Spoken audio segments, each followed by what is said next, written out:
Okay, welcome to Oz Media's Motivate Me 313 episode number 16, season 4. And it's called Tying the Knot, the Cost of Love in Muslim Weddings with Roqaiah and Zejneb here. Ladies, you're going to have a minute to introduce yourself soon. Let's give a round of applause for our guests today. You guys can follow us on YouTube, Facebook, Instagram, TikTok, Apple, Spotify, and our website, of course, ozmedia313.com. Go ahead and ladies, I don't know whoever wants to start. Well, maybe we'll start off with you, Zejneb. Introduce yourself. Tell us a little bit about you and why you're here. Okay. Hi, I'm Zejneb. I'm 21. I'm a mother of a beautiful little girl. She's 8 months, Ailana. And I have my own clothing line. So inshallah, a lot of stuff going on with that. What is it called? Hidden Pearls Avenue. Nice, mashallah. How long have you had it? Maybe a year now. Yeah. Beautiful. I know you said clothing line, but what kind of clothes is it? It started off with hijabs. We haven't released any clothing yet, but that's the route we're going to take from here on forward. Nice, beautiful. Inshallah. Excited. Hero. Okay. How about you, Roqaiah? Okay, so I just turned 23. I am a graduated pharmacist. I didn't take the board exam yet. Okay. I also have been doing content creation since 2020 and modeling. I do want to branch into having my own brand and stuff like that. I just had my wedding. Congratulations. Thank you. I think almost 3 weeks ago, but I did have my Kitab Kitab 2 years ago. MashaAllah, Allahumma barak. Well, welcome, ladies. We are very, happy to have you guys here and can't wait to hear what you guys have to say about the topic. Also, I forgot to introduce myself. I am the host, Abi Thabit. And behind the scenes, we have Yusuf Thabit and Amr Thabit watching me and judging me definitely and seeing how well I do this. So wish me luck. All right, we're going to go ahead and jump into the questions, ladies. Can you tell me a little bit about your culture and how you do weddings there compared to back home? We're going to start off with you since we started off with Zejneb earlier. How we do weddings here compared to in Yeah. Okay. Yep. So basically, I am half Moroccan and half Palestinian. So I feel like it's pretty much the same for the most part. So how we do weddings. Okay, so I feel like I know more Moroccan culture than Palestinian culture. But when I recently... Is your mom Moroccan or your Yeah. dad? Okay, you're okay. Yeah. And I recently visited Palestine and I went to some parties while I was there. So basically in Moroccan parties, they start at 11 p.m., the wedding, and then it goes until Fajr. And the bride just spends the whole party changing. There has to be 7 outfits. And basically... 11 p.m. at night. That's when it starts. And then it goes until Fajr. I was making sure. I'm this is what I'm hearing right now? Yeah. Okay. And so basically how the wedding goes is, how in America there's bridesmaids? Mm-hmm. Over there, it's a hired bridesmaid. So it's a maid that basically just takes care of you the entire night. She dresses you.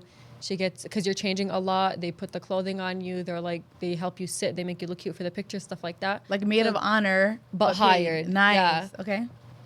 And they do a zeffa for you and stuff. And I'm pretty sure, since we're going to be talking about everything about weddings. So when it comes to costs, I'm pretty sure in Moroccan culture, it's the groom side that does everything from beginning to end. Mm-hmm. I know some cultures, the bride's family covers the henna and then the groom covers the wedding. But I think Moroccan culture, it's everything. And I think nice. Same goes for Palestini.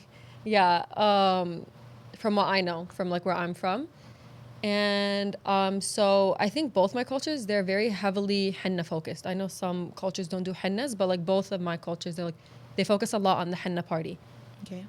And I don't really know much about that. I don't know, because I did do a henna party in Morocco, actually. Okay. But it was very small. It was just typical Amariya, with the nagafas, the maids. And then, that's pretty much Was your wedding here or in Morocco? Wedding was here. The henna, I had 2 hennas, one in here and one in Morocco. Nice. I was supposed to do one in Palestine, but then the war happened. Oh, yeah. Unfortunate. Yeah. Okay. How about you?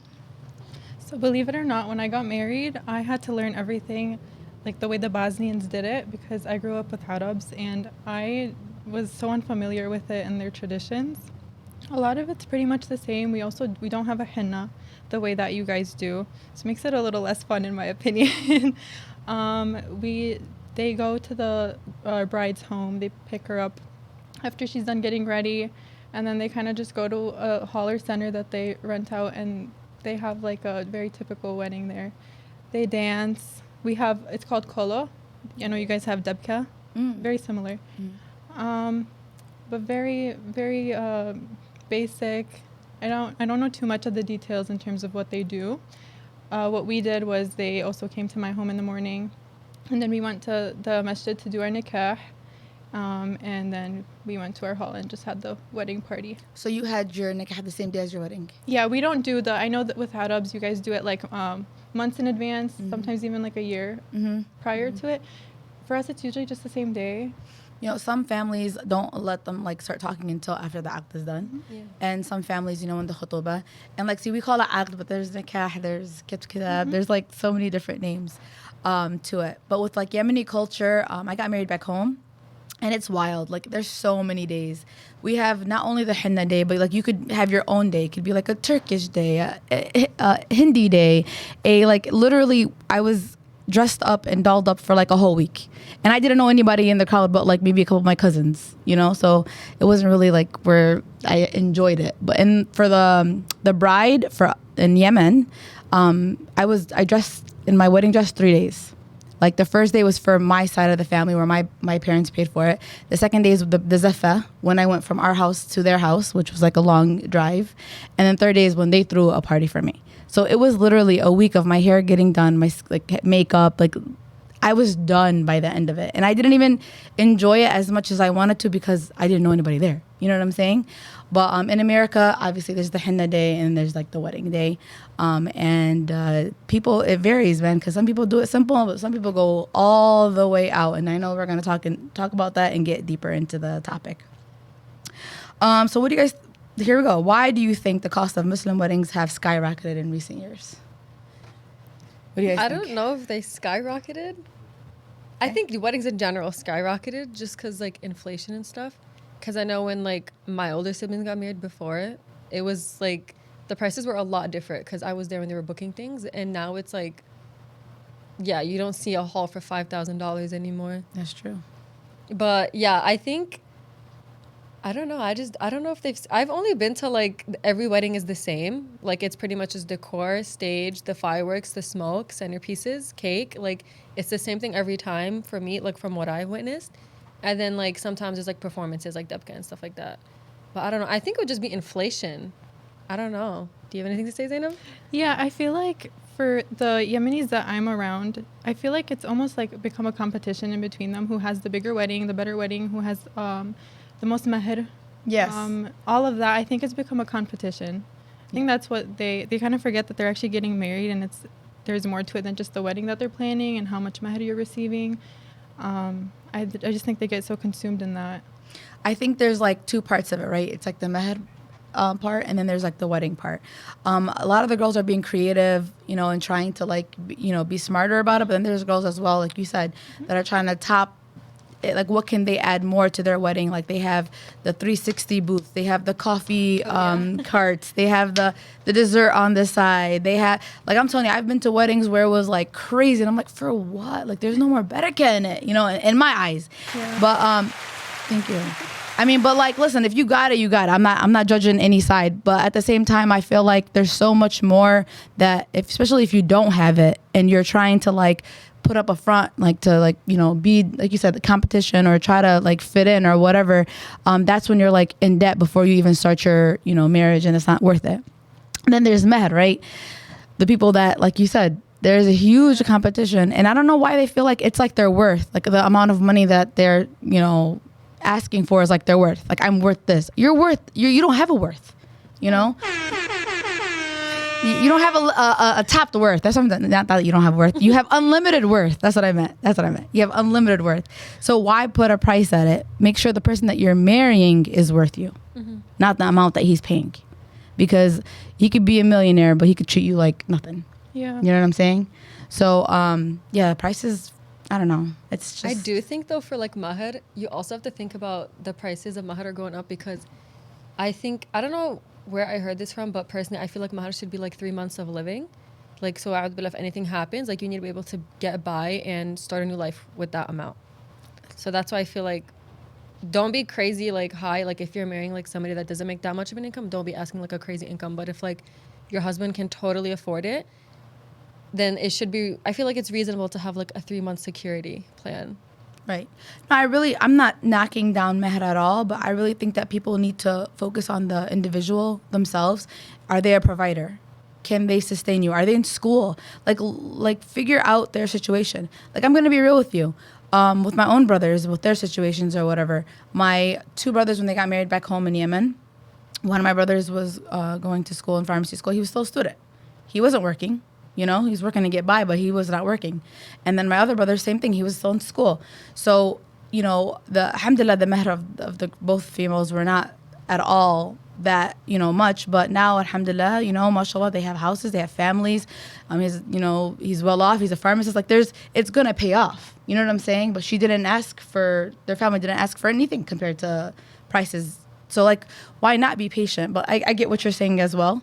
I think it really matters about the man that you're marrying, not what he can give you. Because then I've heard the opposite. Men that pay $60,000 and then they can't even pay, you have to live with their parents. Yeah. You know what I mean? So it's like, I definitely agree. yeah. I don't know. Do you guys have anything else to say about that before I move on to the next question? Isn't there like two mahar? Is like the mahar on the spot and then the mahar that's like later? Yes. Yeah. Like if divorce. Is that cultural? No, I know I we don't. talked about this before, but I yeah. actually haven't heard about it prior to that conversation. I don't know. Let I me didn't hear know what if you it's guys about say. divorce. I thought it's just like you have like your whole marriage to give it to her. Oh, really? I mean, if she allows it. That's what I was told when I was sitting in the room. He was like, yeah, you until she says, unless she can either forgive you of it or like, she's like, okay, I want it now. Like I had a date though, because I know that you can give it. Yeah, to me. like that basically. Yeah. He was like, she decides like when, but you can do it later if the guy's like a student. Oh, really? Yeah.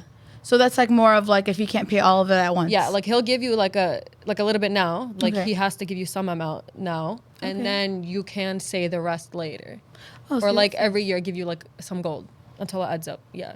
So I know like when it comes to like visas, when you get married back home, there's like the mahr in the beginning and then the mahr after they get their visa. So I've heard of that before. But do you guys do a mu'akhir, obviously? Like if Yeah, there's that's a what I'm divorce? talking about. Oh, okay. Do you guys talk about that during the marriage or during that time or no? I didn't think about that. No. So I think that this is something, and this might be like, you know, whatever, but I really think it's a huge problem that we are facing because people are getting divorced and then, you know, people get salty or whatever, women get scorned, whatever, they go after half. And it's like, it's really messy. My solution to this, I think, is to be real upfront in the beginning. Like, listen, because at the end of the day, even if you love the person, we're human, right? It doesn't mean that you're guaranteed to be with this person forever. You never know, you know? People change. People grow separately or whatever, or grow apart. If you're honest from the beginning, like, listen, worst case scenario, if this happens, this is what I'm going to want. And it depends. And that needs to be, I feel like that's not really. I feel like not in front of everybody, but I feel like that's a convo with you and the sheikh and him, like before. Yeah, it needs to be on paper because don't switch up. Like if your family said, oh, we're going to give you 15,000, which I think is not, I don't think a number should be said. I think it needs to be like by years, like depending on the year, how long you've been together. That's what I think personally. Because like some people just say, oh, 10,000. But imagine you've been married for 20 years and all you get is 10,000. Is that fair? No, but is that what you agreed upon? Yeah, right? So, I mean, just, you know, food for thought. Sorry, I'm going on a tangent here. This is a talk that I actually like as well. So we jumped into Mahr. That was our third question. Anything else you guys want to add on about Mahr? Or is that? I don't know. I feel like I have heard that the family decides the mahar, and I heard that's actually, isn't that not allowed? Yeah, I think the girl needs to be a part of it, but Yeah, unfortunately. yeah, that's just the only thing I've heard is that The family- price? Yeah, like the family decides it, but isn't it? I was told it's supposed to be the girl deciding it. Yeah, and it's not just like Mahr isn't only the money. It could also be like things that she would want him to do. Like a lot of girls, their Mahr is like learning the Quran or taking them to Hajj. Yeah, right? mine wasn't materialistic either. Well, do you mind sharing? Or? It's between us, Oh, but okay. it is something religious, like religion related. Okay, see? as well. MashaAllah. Oh, give me cup up for her, because that takes... Thank you. No, honestly, like, people really need to think of the person that they're marrying instead of just thinking of the number. Yeah, it Yeah. definitely benefits like you and your kids when you have them, inshallah, with the person rather than like the money. 100%. It comes and goes. You can always make money, you know? Yeah, definitely. But marrying the right person it's hard. Mm-hmm. I always Yeah. tell my friends all the time, like, it's easy to get married, but marrying the right person. Okay, so How do these rising costs affect families, especially those with limited financial resources? Think about how it is for those that spend so much on the Mahr and now they have a family. They have a wife to take care of. Mm-hmm. What do you guys think? I've heard of people like fighting over having a big wedding, like it starts affecting things. Do you think it's worth it? No. I had a small wedding. Okay. So it was 100 people, but then like his uncle decided to add 100, but that wasn't us, like cost wise, like, but yeah, I had a small wedding. Me and him are on the same page. Like we don't think a big wedding is ever worth it. Like even if we were really, really, really rich, I would not. Good for you. Yeah. So no regrets. No regrets. Beautiful. Yeah. And then you were saying that you had a longer nikah period. Yeah. So you guys had that time to like really think about it. Yeah. And how was that process? Okay, so basically I feel like with Arab, they don't count marriage when you have the aqid. Like they don't like, no, you're engaged. Like you can't move in. Like what do you mean? Like you can't hang out. You can't this. But I don't know. I feel like in the beginning, like my mom was like, no. But then after I was like, this is Islamic. Like technically we're married. Like the wedding is nothing. Right. I can even not have a wedding. She came around to it pretty quickly. But yeah, I think like after how long? I don't know. Like after a certain amount of months, it was like as if like we were married. Like we can hang out, we can go on trips, we can do whatever we want. And then I feel like it was very good because it gave me like a test marriage. I know, like, because that's basically in Moroccan culture, the aqid, you're not actually married. It's like that's when you start dating. And then the wedding, okay, you're married. You can go live together. You can go have kids. You can do whatever you want. But I feel like it was good for us because like my mom is divorced. I mean, my parents are divorced. His parents are divorced. I have a sibling that's divorced. So, like, I feel like it was good for me to, like, have 2 years to, like, see if I actually want to, like, be for real. But I feel like pretty quickly I knew this is it. And you probably had it in your head, like, okay, I seen this situation. I know how that messed up. I know how that worked out. And, yeah, that's pretty cool, honestly, because you're right, though. It's the same thing. Yeah. Like, even, you know, the second time I got married, I was, you know, had my nikah done, but my dad still had a problem with me going out with him. And I don't understand. Baba, we're already married, technically. Yeah. But it's crazy. Yeah, that's 100% true. So how was it with, I guess, both questions, you know, the rise in cost affecting families, and then, you know, with limited financial resources? Yeah. I just feel like, again, some people take their weddings to like the next level. That's the only way you can really put yourself in a bad situation financially with it affecting you. Otherwise, we also had a super small intimate wedding. We had it separated. We didn't have any music either. We wanted it to be very intimate, very like halal. We avoided all of that, and it was so beautiful, and I felt like it meant more to us than anything. Going into it, I was like, oh my God, I want to have a big wedding.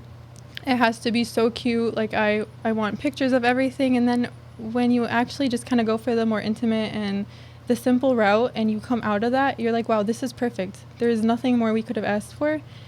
So much barakah then comes from something like that versus doing something for the people. And people tend to have their negative opinions regardless of how your wedding went. And yeah, we just avoided that and avoided anything that could, you know, harm us in the future. Yeah, alhamdulillah. I have questions. Yeah, go for it. So I know in the Bosnian culture, you guys actually go to the masjid for your night. So I'm assuming you guys both went into the masjid, right? Yeah. Okay. And then how did it go without having music? Like, what did you guys do instead? Like, give us some ideas of. Yeah. Because a lot of no matter what, it's just, it's what else to do? You know what I'm saying? Yeah. I feel like people think it's scarier than it actually is going into a wedding with no music. My dad gave a speech. It was very, very heartwarming, and it meant so much to me. And no song that could ever have come on, or no first dance could have meant as much as something like that did. We also had some of his friends. They were like singing anashid, and it was cute. It was very subtle. Very. Everyone was able to talk to each other. You were able to enjoy the people that actually were around you. Some of these people came from Bosnia as well, like his grandparents. And we were just able to all sit together and enjoy the moments together, because this is just one night, you know, it doesn't last forever. And again, you have to go home with this person, and whether the wedding was great or not, you're going to have to live with this person. Yeah. No, I agree. Her nikah was really cute though. Like, I think it was very cute. Like, I feel like if my nikah was cute, I would not have had a wedding. So yeah, we actually regret this. We kind of regret having the wedding. Okay. We wouldn't change anything the way that it was. We love it. it just sometimes when you do a wedding, regardless of whether it was big or small, you're kind of like, what was the point? Right. We did the nikah, and that's all we needed for it to be halal, for us to be able to go and live our lives the way that we wanted to do so. And it just, something I would always tell people is, if you don't have to do the wedding, don't do it. So you're talking about when you went to the masjid, right? Yeah. Okay, so how was it cute? So basically, they did the Ketub Kitab at one masjid, and then they went to another masjid and rented out the banquet hall and had nice. Yeah. Mashallah. Yeah. And did they decorate the masjid when you were in there? Yeah, they had this masjid has a hall inside of it, so they rented it, they separated it, and then both sides were decorated. Oh no, I'm not talking about the hall part. I'm talking about the nikah part. Like, is that decorated or is that not? No, it wasn't so much, because I mean, we were only there for like less than an hour. Okay. When you think about it, we just And does went. your wedding party go there too? Yeah. So the nikah was only the close people, our close friends, and then at the wedding was our close friends and some. Yeah. I love learning about other cultures and how they do things because, subhanAllah, I feel like now being the age that I am and the experience that I have, like, I think about it and I'm just like, wallah, like, less is more. It's only the certain people that really, like, you really care about. And honestly, there's more barakah in it at the end of the day. Might as well, if you have that money. I do want to say one thing, though. Of course. But Join in. I feel like I had a bunch of extra things, like that some people say are extra, but I feel like that was, like, nice for me. Yeah. Like, I never wanted to grow up and be like, I should have done this. So That's I was true. like, I had the Debka performance, I had the Amaria, I had the sparklers, I had, like, the outfit changes. And It's your day at the end of the day, Yeah. too. Yeah. 110%. Yeah, I feel like wallah. if it's, like, worth it, like, don't do it for the people. If you're doing it for yourself, then yeah. But if anything you're doing for anybody else is not it.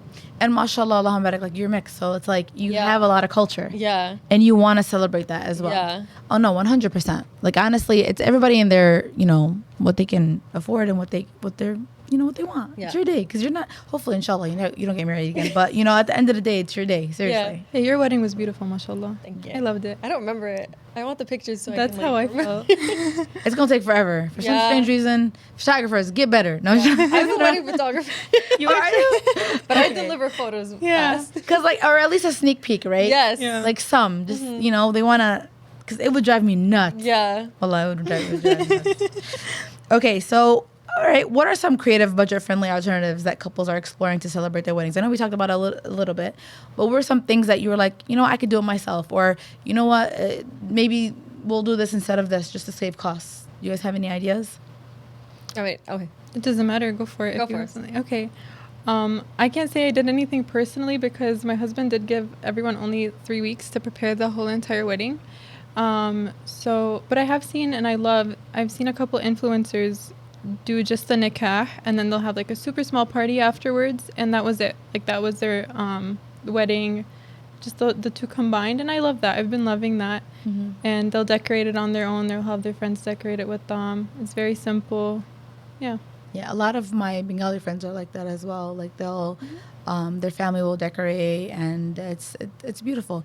My friend recently had her nikah and wedding the same day, but she got married to somebody in Canada, and he told the border control that he's getting married, and they told him you cannot come in. What? So imagine, What? yeah, That's crazy. I was like, I was crying for her, but like, she was okay with it. But For her party? for her actual she has the hall, everything, you guys, everything. Why didn't it? That's I have They crazy. would so not many let questions. him. They would not let him because they seen that he had like luggages or whatever. Like you just can't just move to America. Oh, they think he's going to Yeah. just stay there. Yeah. Oh, my Yeah. God. So they told Wow. him you can't, and then so his whole family came and he couldn't. Him and his sister because they were together in a car. That's crazy. I Yeah. noticed with Desi culture, the family and friends are very hands-on. Very, Noticed very that. hands on. 'Cause my husband's also a little bit Pakistani. Okay. And my best friend is Pakistani, and like I photograph a lot of Pakistani events. Their friends and family are very hands-on. Like they help a lot. I don't think it's like that with us. No, Everything everybody is worries about hired. themselves. Exactly. As long as they look good, right? Yeah. Yeah, no, it was beautiful. Like even when the groom's family walked in, they all had gifts in their hands. Like it was. Oh, it was yeah, the talls. I love it. I'm telling you, Yeah. I love learning about different cultures and Oh, seeing yeah. different perspectives. But I'm sorry, you guys. We've been talking, and I have not mentioned an ad. So we're gonna go into our first ad from Jebel.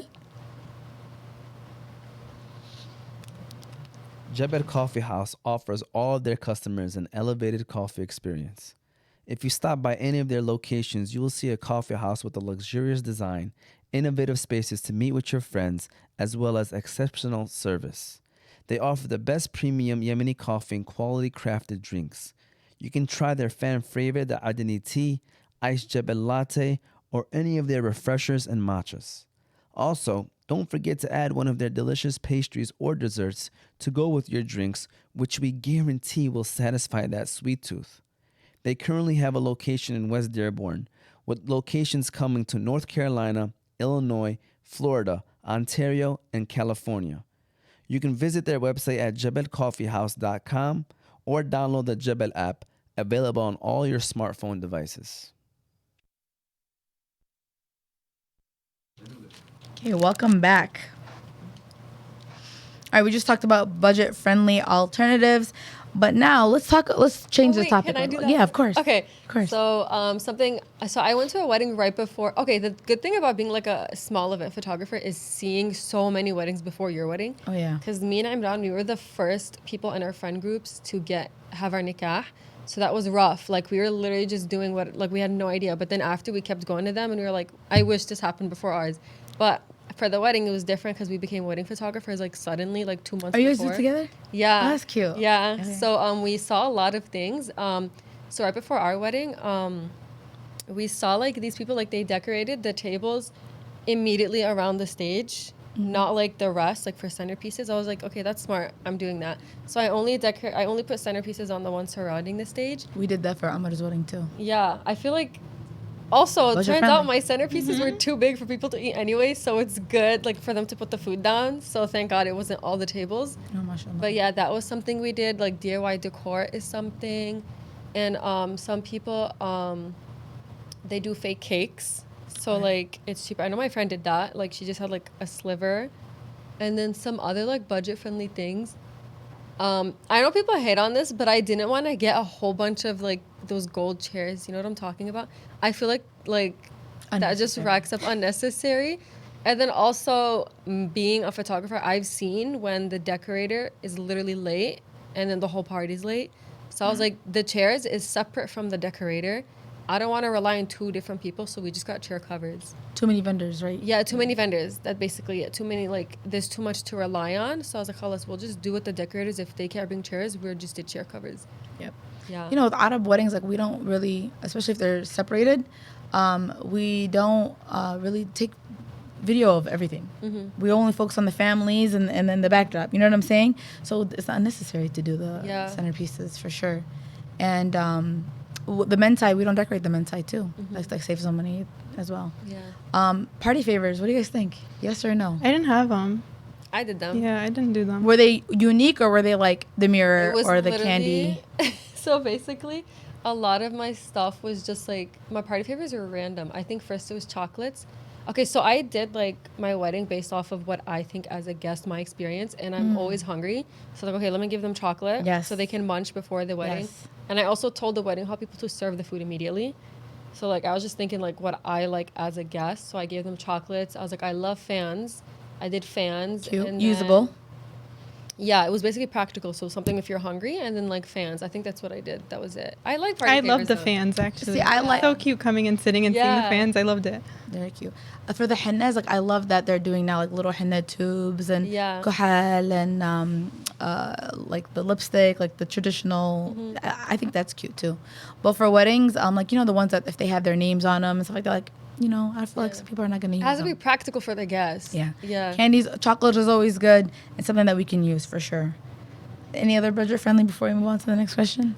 We had our my mother-in-law's friends and family cook for our wedding as well. Smart. Cakes, the salty food as well. It really helped. Oh, And yeah. they're good cooks too. So I say, mashallah, wanted our Bosnian sweets people- are elite. And their food. Yeah, alhamdulillah. Yeah. It is. We love our food, and I mean, a majority of our guests were Bosnian anyway, so why not? Oh my God, surprisingly, like 80% of our guests were Desi, Wow. South Asian. I don't know how that happened, but I was looking around and I was like, wait, what's going on? Even my friends were like, you know, so many like Desi people.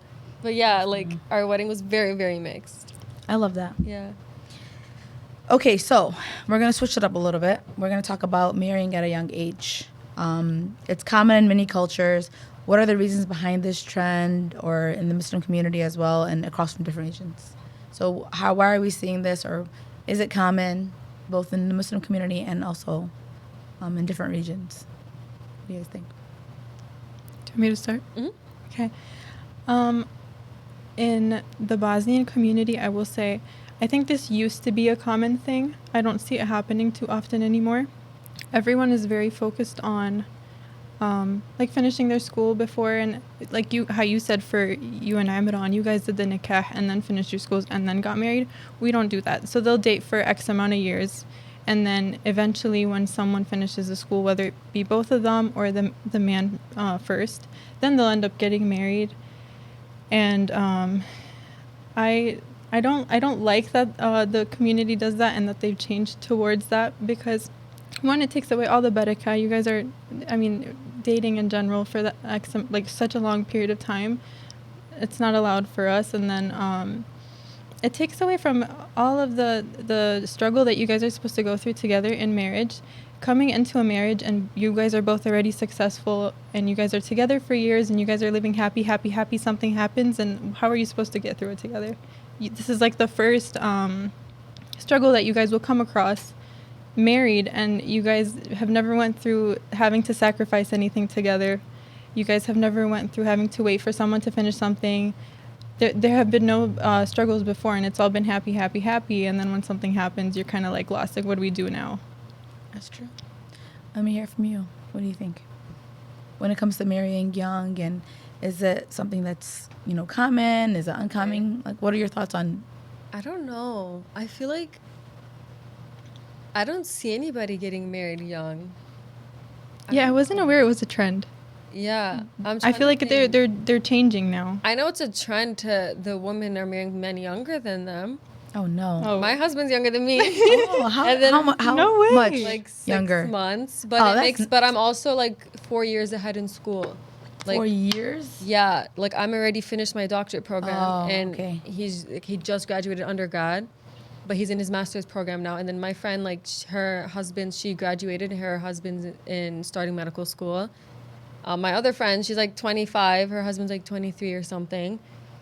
I don't know. That's what I'm noticing. Like everyone's younger than their wife. So I remember like back in the day when I first, like during my first wedding, I got married right after high school, and that was the thing that everybody was doing. Like right after high school, you either went back home and got married, or you got married here, regardless of the situation.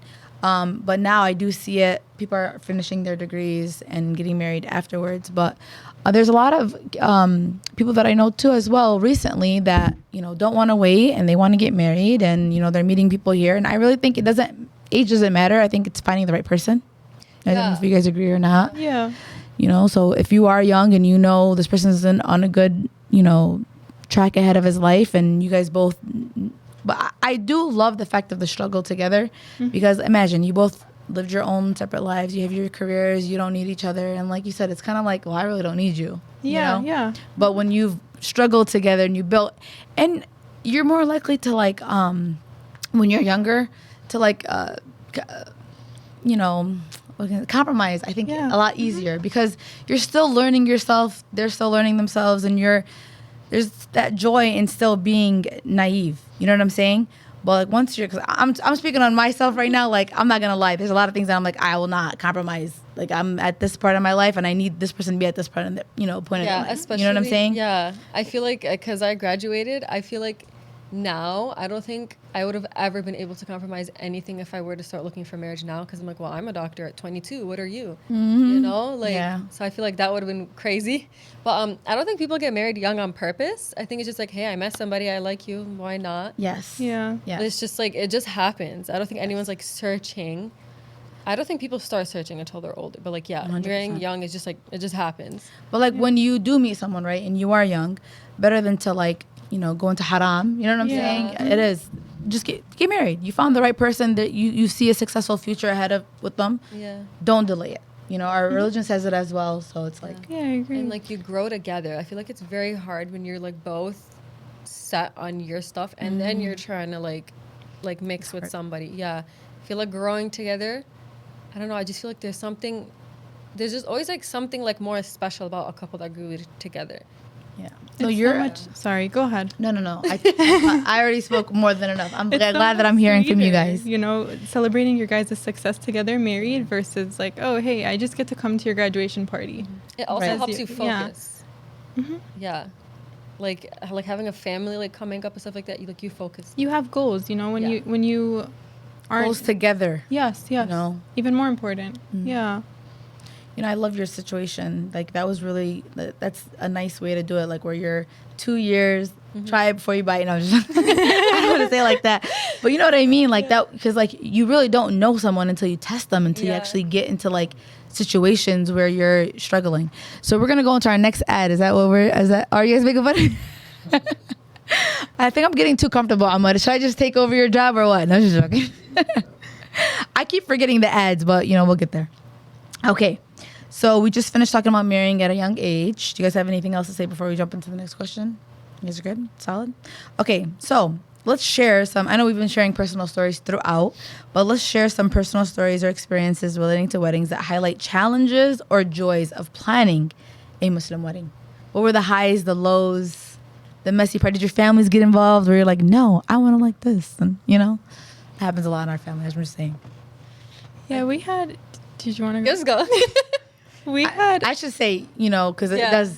He usually does that. I need to get better. But go ahead. We had, like I said, 3 weeks to plan. Okay. We also came from 2 very different families. We're both Bosnian.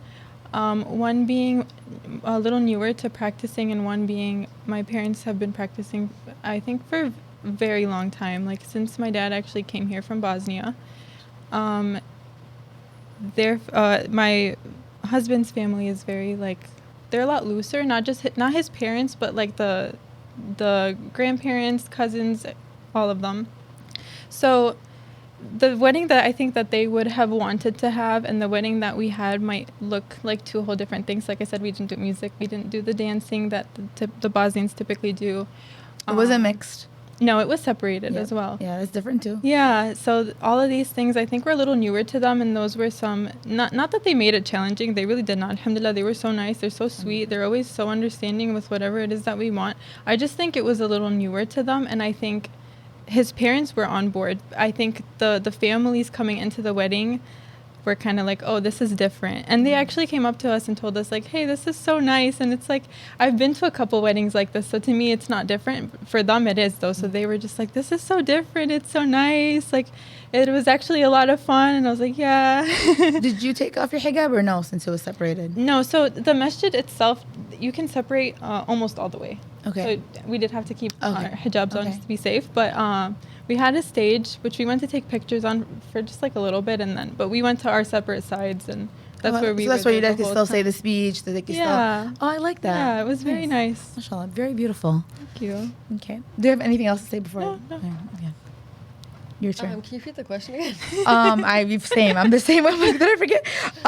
So share some personal experiences, highs or lows. I know do you have any highs that were like easy before we move on to?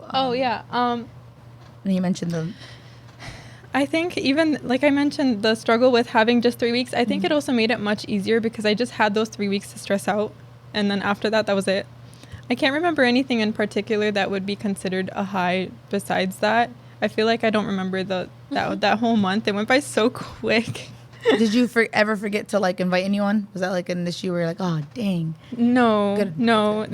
Bosnians they don't play with that. So his parents would double check. We had lists like who had to come, and we had it like it was a smaller wedding, so everyone that had to be there was there, and then everyone else kind of just visited us, and yeah. I like it. Okay, go ahead, Zejneb. Oh, Roqaiah, sorry. Roqaiah. Okay, so some highs. I feel like planning the wedding is more fun than the wedding. Like getting ready, getting your nails done, getting your hair done, picking the cake, the decor, like the cake design, things like that. I feel like and going to the dress fitting, finally picking the dress. I feel like that is so much more fun than the actual party because it's so fast. That's true. And it's like a blink of an eye. A lot of people don't even remember, like you said earlier. I don't remember it at all. Literally, it's like a blink of an eye. It was basically just like, and I changed 3 times, so it was just like changing and changing and changing. What was I gonna say? Oh yeah, planning it. Oh yeah, family being involved. Both of our families are pretty hands off, which is nice. Like everything was just our decision from beginning to end, like from the nikah all the way to the wedding. And so I had my kitab done in 2022, and I started planning the wedding 2020 2023 August. So and then my wedding was November of 2024. So I've been planning the wedding for a year and a half. Were you in So- school during the time? Yeah. Okay. But my 4th year is just rotation. So that's Oh, why I okay. took it seriously to just start planning before the board exam. But so everything was literally booked like, okay, February and November, 9 months before the actual wedding. Nice. So that I feel like that was perfect for me because I'm so type A. I cannot just do things in 3 months. Like I can't do that. And I didn't want to start getting pimples before the wedding because of the planning. And then like somebody canceling, yada yada. Like I don't like that. So everything was literally planned. That's why I like having like a long like kitab period. Yeah. There's no rush. Like you can literally take your time for the wedding because you already had your like your aqd. Mm-hmm. And for me, I did like my henna was my friends. So like inviting people, and then the wedding was like his friends, his family, because they don't have a henna, so all the boys were at the wedding. His family, my family, and then like people out of state from my friends. Like I'm not gonna make people travel states for a henna. So I told them to come to the wedding.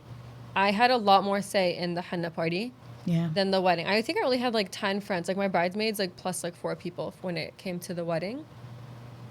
People were offended a little bit, I could tell.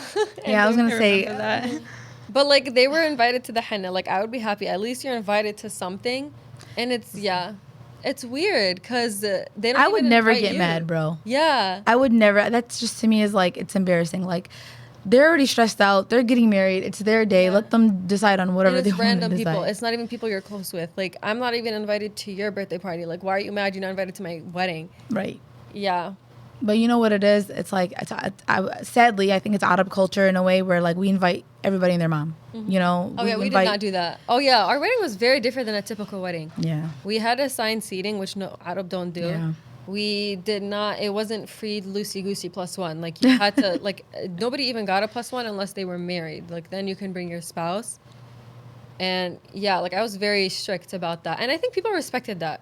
Yeah. You know, it's crazy because some families, you know, once you give out cards or actual tickets, they get really offended. Or even if you say no kids allowed, they get offended. I said That's no Yemeni children culture. under 18. Even Girl. if they're 17, they're a child. Listen, Yemeni culture, they get really upset when no kids are allowed. It's like, come on, you guys, they spent all this money on their wedding and everything. And you really want to like, I mean, you know, just let whoever's getting married, let them decide on how they want to do things. But believe me, there's been like, in the Yemeni culture as well, like usually the henna is paid for by the girl, and then like the wedding is paid for by the. But sometimes they even do half and half. If there's no henna party or whatever, they'll just. It's all part of the Mahr and the process of the getting married. But I like when it's half and half. I feel like it's you know, reasonable, especially if you're inviting, you know, X amount of people and they're inviting X amount of people. But weddings have so many highs and lows. They do. And it's all depends I don't on. remember any lows, to be honest. Good for you. I love that. Can we get it wrong? Because no regrets. I like that. Because, like, you know, we always tell brides all the time, like, don't worry about anything. It is what it is. It's your day. Halas, you did all the planning. Whatever happens, happens, you know? Because there's always something. I don't know. Yeah. But I'm glad that you don't have any lows. That's good for you. Okay. Any challenges? Was there any, like, you know, any challenges even before? Challenges? I feel like I shared mine Yeah. with the previous question. So I wanted to just to jump in. I don't think I had any. Good for you. I love that. Okay, advice. We're going to give advice now. Okay. For a young couple who's planning to have a wedding with today's economic climate. Okay. How can they balance tradition and still do all the things that they love, right? Because it's their day, it's their wedding, but also be practical. What do you guys think? Do what you can. Don't overdo it. Don't look around. Don't look at, oh, my friend's wedding was like this. My friend's wedding was like this. Do what you can. Remember that the wedding is one night. You end up going and having to live with this person for forever. It's the marriage that means so much more than just that one night that you're planning. Just don't compare. Yeah. I love that. I really do. We got to give her a round of applause for that. I feel like I would say just try and remember what you want. This is about you guys. Also, don't forget about the husband. Like, if there's something he wants, make sure he has that too. Yeah, they matter too, right? Yeah, because our wedding, like, yes, it was mixed, and yes, there was music, but we didn't really want dancing, which is different than what the guests assumed. I feel like my guests were good. His guests were good. It was like the extra people. Some of them just started dancing, and I told DJ, I was like, tell them no, like this is not happening at my wedding. And then after that, it was good. But yeah, remember what you want. It's not what they want. Like it's your wedding. You did all the planning. You did all the effort. And I feel like my advice might be a little different. If something costs a little more than you thought, I feel like it might be worth it if it would make you that much happier and make the night that much more special. Just like you can always, like the money will come back. I feel like money will always come back. The experience and the memory, like this is the one time you can be extra. Don't be too extra. Like do something that makes you happy. Like I really wanted Hamaria and Dabka. I was like, I'm having it. Like there's nothing I will do that will make me not have that. I'm having it. And I feel like, yeah, the money will always come back. Just do what will make you happy. But also, yeah. You know, mashallah, you know, usually during weddings, like it comes back with the gifts. Like usually you make your money back. You know what I'm saying? In a lot of the situations, that's why they go kind of all out, is because they know it's gonna come back. It's your day at the end of the day. You know what you can afford. You know what you want. Like you said, like it is special. You know, and regardless of if you want to keep it small, if you want to keep it, you know, intimate, as long as I feel like it's what you want, because it's your day, it's all that matters. Whatever route you take, you know what I'm saying? And you know, it just depends on what stage in life that you're in, I think personally. Let's get into our third ad. Did you say we're good? Oh, you did this. Okay, let's go into our third ad from Juice Box, and we'll come back to close it out. If you're looking for a place with the best smoothies, milkshakes, ice cream, cereal bars, and slushies, then Juice Box is your one-stop shop. You can try things like their Biscoff or Nutella shakes, crepes, watermelon blast, strawberry burst, or mango smoothies. Juice Box currently has 4 locations: Hamtramck, Dearborn, Detroit, and Trenton. So be sure to stop by Juice Box and get ready to leave there with a big smile on your face. You can also visit their website at juiceboxblend.com or download their app at juiceboxblend.appfront.app.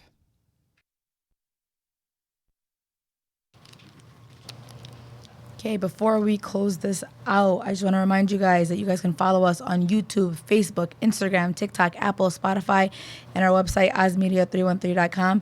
And a special shout out to our sponsors, Hanley International Academy, Holy Bowly, Wingfellas, Juicebox, Milk and Kebab, Jebel Coffee House, and Royal Kebab. Okay, so how do you see the future of Muslim weddings going? What do you think? Are the expensive weddings going to continue? Do you think they're going to go the, you know, more economical route, more simple route? Like, what are you guys thinking? How do you guys think that this idea of weddings is going to go? I feel like I'm seeing a lot more trends of smaller weddings, if there even is a wedding. It's true. And like, I'm a content creator, so like, I feel like more of my content creator friends, they either just didn't have a wedding or is very intimate. And I feel like when it's the guest list is intimate, you can go more all out for like other things. Yes. But yeah, I feel like it's definitely leaning towards a small wedding or no wedding, just like having a cuter nikah with a ceremony. You know, I am definitely seeing that as well, especially with like the personal stuff. Mm-hmm. Like you'll see the close-ups of all the little details that they put into the wedding instead of like feeding 600 guests. Yeah. You know what I'm saying? Okay. How about you? What do you think? I think there's always going to be that mix. I think there's going to be girls that want a more extravagant, which is okay. It's beautiful. Like yours was very, very nice. I don't even consider mine extravagant, by the way. No, I know, Yeah. but it was compared to mine. Yeah. It was more, mashallah, and I loved it, and it was nice, and we still felt like we got to enjoy your day, and it was still intimate. It wasn't like I didn't get to see you, I didn't get to talk to you. It was still very nice. And then there's going to be girls that want even more than that, and that's all okay if it's within their budget, if they can do that, if they're happy with the person and they're getting all in one, alhamdulillah, good. But I have been seeing, like Roqaiah said, more of like the small intimate weddings, the nikahs, and I like that. I kind of like the route that it's taking. It's kind of breaking the ice for people who don't want the big extravagant weddings. I would say that the younger couples, shout out to you guys, they are breaking the idea of having to invite everyone. You guys are a lot less, I don't know, it's like, it is what it is. I'm going to invite who I want, and I love that. I really do. So, you know, I honestly, it's your day. Like I said before, just make sure you marry the right person, Correct. You know, and regardless if you want to go big or small or whatever the case may be, you know, as long as you're marrying the right person. Yeah, Bosnians are also really big on inviting everyone that you know. And we didn't take that route, and I don't think I would ever force my daughter to take that route, because just because I know someone does not mean that they are wishing well for you. And 100. you grow old, and then you realize, oh, you're like 50 and you realize your best friend is actually wishing the worst upon you. And it's really sad, but it's really common these days. Yeah, and ayn is haq, so you have to Yeah. make sure that you know who's around you. Any other final words, things that we didn't touch upon that you guys wanted to talk about? I do want to say, like, I feel like talking about like the guest list, I feel like the thing that drives up the prices of a wedding the most is the number of people. And I feel like for me and my husband's like our aqid, we literally, like, after we looked at each other, we were so happy with our guest list. Like, every single person that was there, like, made it so much more important, and they were just like making us feel better and celebrating us. And that was the That's one thing we beautiful. were proud of. Yeah. That is. So for the wedding, we did the same thing. Like, I literally only had like 12 people, and every single one of those people, they were the right choice. Like, when I was doing like the amariya and my entrances, like, I would look to my right and all of my friends were just there like cheering. And I'm like, okay. And like, just even if though it's 12 people, like, it was as if like they were the whole crowd. Like, it was so amazing. And yeah, like, it just feels good when you know when you invited the right people. And like, as a bride, like, you really do, there's a lot of anxiety, there's a lot of stress, there's a lot that's going through your head. You will need that support more than anything, regardless of what, like, even if you're a very confident person, or if you're, you know, outgoing or whatever, even if, like, you know everybody in the room, but you still need that bride tribe. You know what I'm saying? Those people that really, you know, that they're there for you. So yeah, that's very important, because no matter what, we do have to make sure that we invite the right people. Is there anything else that you want to add? Protect your peace. I think that's important, like you said. Knowing that the people there are actually happy for you, big thing, because I think going into marriage, your friendships change too. Friendship when you're just like single and you're having fun, and then when you're going into marriage, you want the right kind of people around you, not the kind of people that are just going to be like, that's a red flag for like every single thing that you end up telling them. You want advice that's realistic, and you want advice that from people that actually want to see you and your husband doing well, versus people who just kind of want to see that go down the drain. See, that's another topic, Mahr, Yeah. where, you know, because it gets worse when you have kids. I don't know, you have a daughter now. Yeah. So, Yeah, the friends, they just keep going down in number. yeah, literally, I'm telling you, it gets, subhanAllah, like, you know, there's this whole thing of like, you know, if you want advice, don't ask, if you're married and you want advice, don't ask somebody that's single, because, you know, they don't Yeah. know. You know what I'm saying? Anything. Yes, Yeah. until they're in that position. So yeah, it's a whole nother topic. I wouldn't Seriously. even get advice from anybody outside. I wouldn't ask That's either, but I mean, smart like, girl. they'll put in their Smart woman. opinions regardless. Yeah. They'll just see you and be like, why'd he do that? Yeah. And I'm just like, And like, subconsciously, even if you don't care, it still lingers Yeah. without you even like thinking about it, honestly, because it's just in the air. You know what I'm saying? Yeah. Oh my God, yeah. And also, like, since I'm like a content creator, I noticed a lot of content creators, when they get married, their whole marital life and their wedding life is like everything. Every single detail is online. I feel like I would never, ever, ever like give personal details online, like how we met. I feel like that's nobody's business. Like, our dynamics are like, people are like, oh yeah, I do the dishes, he does the cooking. I'm like, that's nobody's business. I feel like you can still be private. Yeah, so that's, again, small weddings. I love small, intimate Yeah. things. You Yeah. share a Private very life. vague piece of your life, and they'll just like Yeah. pick at it and make what they want of it. Yeah. So yeah, small weddings for the win. Well, thank you, ladies. I really do appreciate you guys coming in. Any last words before we close this off? Thank you for having us. No, you guys were a pleasure. I really do appreciate you guys for coming and sharing your ideas and thoughts. You did wonderful too. Girl, we'll see. We'll see what he has to say. You might have to take over. Listen, I'll get better, I promise. But thank you, ladies. I do appreciate you guys so much. All right, well, thank you guys.